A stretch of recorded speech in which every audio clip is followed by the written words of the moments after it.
दिव्य प्रीत गाथा, प्रेम की दिव्य कहानियों में आपका स्वागत है। नमस्ते। दिव्य प्रीत गाथा की ओर से आप सभी को जय माता दी। आज हम बात करेंगे माता दुर्गा के उपासना के बारे में और कैसे हम अपनी रोजाना जिंदगी में माता की कृपा और आशीर्वाद पा सकते हैं। माता दुर्गा, जो शक्ति और समृद्धि की देवी हैं, उनकी आराधना करना केवल भक्ति का माध्यम नहीं, बल्कि हमारे जीवन में सकारात्मकता, सुख और शांति लाने का भी एक महत्वपूर्ण तरीका है। माता दुर्गा के उपासना की शुरुआत करने के लिए सबसे पहले हमें उनके स्वरूप का चयन करना होता है। आप अपने घर में माता दुर्गा की तस्वीर या मूर्ति रख सकते हैं। यदि मूर्ति छोटी भी हो, उपासना शुरू की जा सकती है। आदर्श आकार 12 से 18 इंच या 1.5 फीट तक हो सकता है। बड़ी मूर्ति से पूजा की शक्ति अधिक महसूस होती है, लेकिन छोटी मूर्ति भी काम आती है। बस श्रद्धा और मन लगाकर पूजा करें। अब हम प्रारंभिक उपासना के बारे में बात करते हैं। यदि आप शुरुआत कर रहे हैं, तो केवल माता की तस्वीर के सामने बैठकर 5 मिनट के लिए मन में जय माता दी का जाप करें। धीरे धीरे आप माता दुर्गा का दुर्गा चालीसा का पाठ भी शुरू कर सकते हैं। इसमें माता के गुण और महिमा का वर्णन होता है। शुरुआत में दिन में 3, 5, 7 या 11 बार चालीसा का पाठ शुभ होता है। यदि आप नियमित रूप से 11 या 21 दिन तक इस पाठ का अनुष्ठान करते हैं, तो माता दुर्गा की कृपा और आशीर्वाद सदैव आप पर बना रहेगा। मंत्र जाप भी उपासना का एक महत्वपूर्ण हिस्सा है। शुरुआत में आप मानसिक जाप कर सकते हैं, अर्थात माता के नाम या जय माता दी का जाप ध्यान से करें। थोड़े अनुभव होने पर आप बीज मंत्र ओम दूम दुर्गाय नमः का जाप भी कर सकते हैं।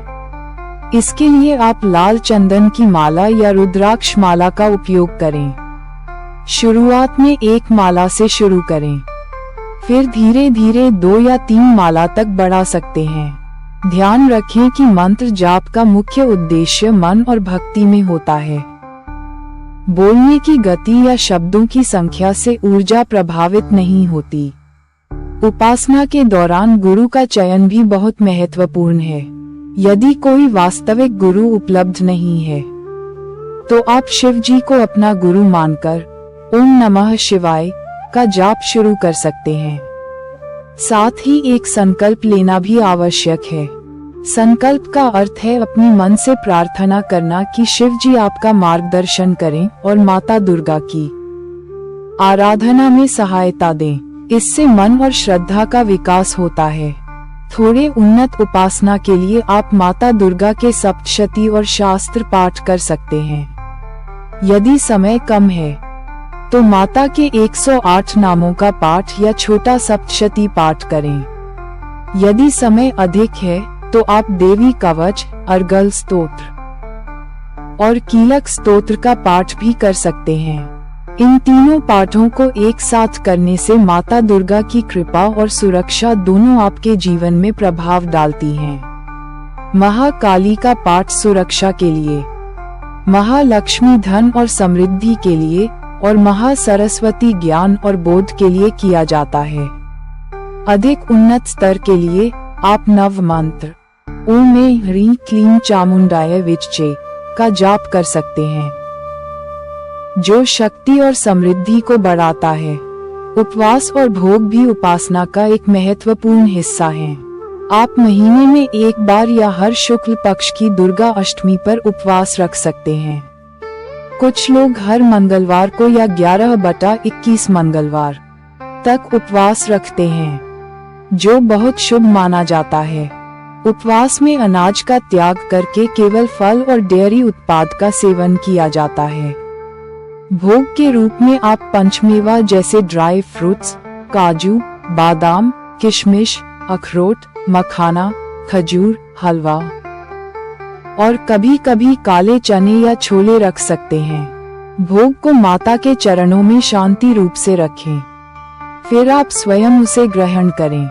उपासना के रूटीन में आरती का भी विशेष स्थान है। माला और मंत्र जाप के बाद आप माता दुर्गा की आरती करें। दिया को चरण पर 4 बार घुमाएं, नाभि पर 2 बार और मुख पर 1 बार घुमाएं। कुल 7 बार घुमाने के बाद आरती समाप्त होती है। आरती के दौरान जल और कपूर का छिड़काव पूरे घर में सकारात्मक ऊर्जा का प्रचार करता है और मन व वातावरण को शुद्ध रखता है। कुछ विशेषता और नियम भी हैं जो माता दुर्गा की पूजा के दौरान पालन करने चाहिए। अपने विचार और व्यवहार को शुद्ध रखें। लाल वस्त्र पहने और लाल चंदन की माला का उपयोग करें। माता दुर्गा के उपासकों का आभा अक्सर लाल, सुनहरा या नीले रंग का माना जाता है, जो शक्ति और सकारात्मकता को दर्शाता है। हमें आशा है कि आपको माता दुर्गा की उपासना और मंत्र पाठ का यह विस्तृत ज्ञान पसंद आया होगा। दिव्य प्रीत गाथा की ओर से आप सभी को फिर से जय माता दी। अगर आपको ये कहानी पसंद आए तो सब्सक्राइब करें और दिव्य प्रीत गाथा के साथ प्रेम भरी कहानियों का आनंद लेते रहें।